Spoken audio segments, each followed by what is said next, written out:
Hello, I'm OmnusI, your game master this evening here in my lair.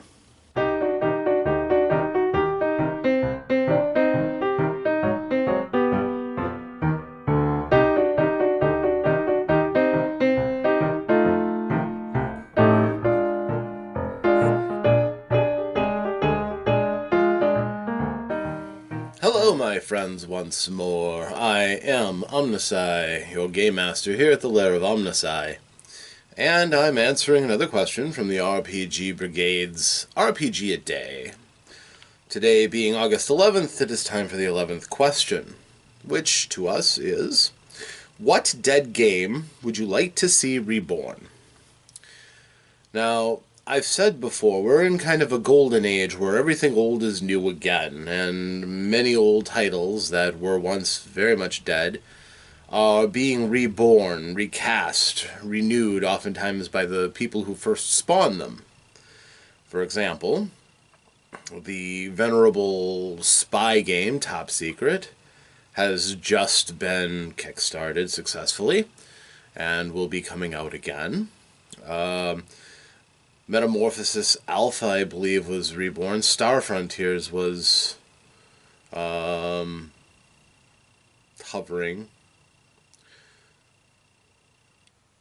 Let's try this again.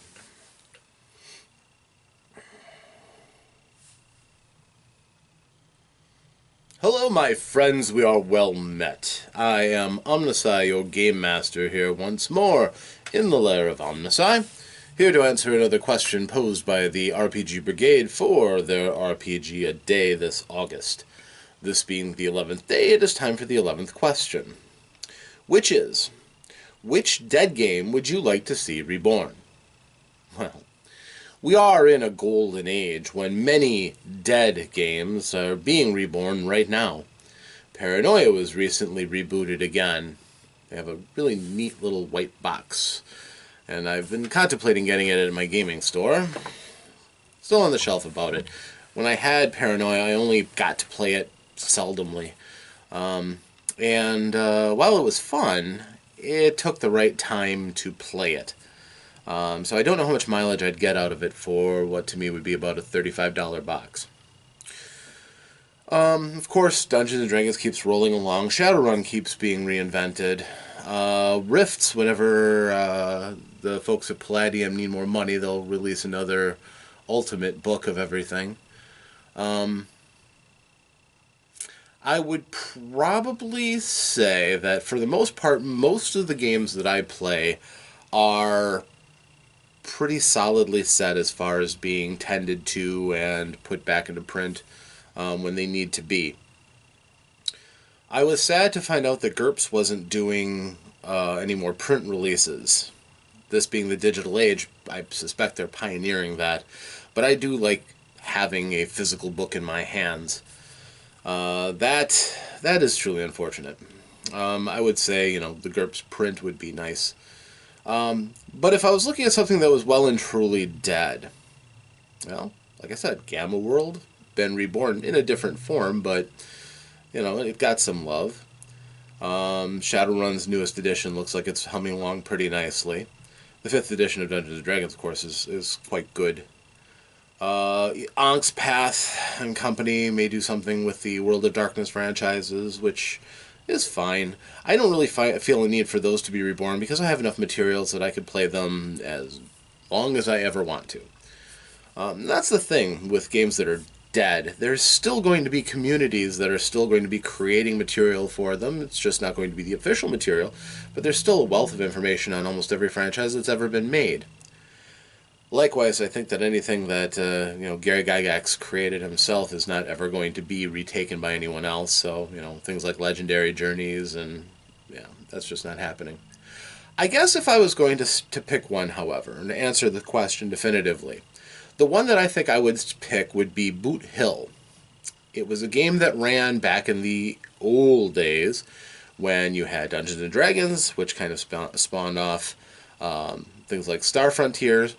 And then Boot Hill was the Western version, Western themed. I know that there's still a community that's into Boot Hill, And I know that the sets are rather expensive because it's been out of print for so long.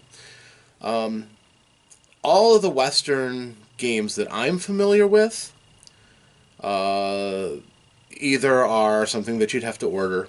I haven't seen in my local gaming store any Western game drift through in the past. I don't know how long. Deadlands wasn't truly Wild West.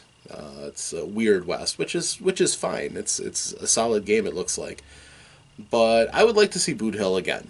Um, one of these days, I'm thinking about saving up enough and getting a copy. But I think that you could make a refreshing entry into a genre which really hasn't been picked on lately or mined to death. Vivid epic fantasy and low fantasy. There's lots of games coming out for that. Old school rules as well as modern. As far as science fiction, you're now going to get slammed with those. I suspect Starfinder is going to be breeding a lot of those games that'll supplement the drive for raw science fiction. Yeah, I think I'd like to see either that, or I would like to see Ghostbusters. The Ghostbusters game wasn't bad. However, it begged for house ruling when you would think that, Ghostbusters would continue to tinker with the technology and advance it, which is something that, no matter how you felt about the new movie, you have to admit they advanced the technology. They assumed that the technology wouldn't be stagnant, that everybody would be using the old neutrino wands, which never looked all that accurate or stable. And while there's a charm to the old system, I'm sure you could advance it and go forward with it. Hard to do now that Harold Ramis is no longer with us, I'm sure. Whoever owns that, I'm certain that would be a knotty subject to work through. But that's something else. Another IP that I kind of love that I'd like to see redone. So, those are my answers. Boot Hill and Ghostbusters would be the franchises I'd like to see resurrected from the dead. Something new put out. Probably wouldn't be my go-to game still, but it's something that would be nice for the current generation to be able to toy with. So, of course, there's that challenge.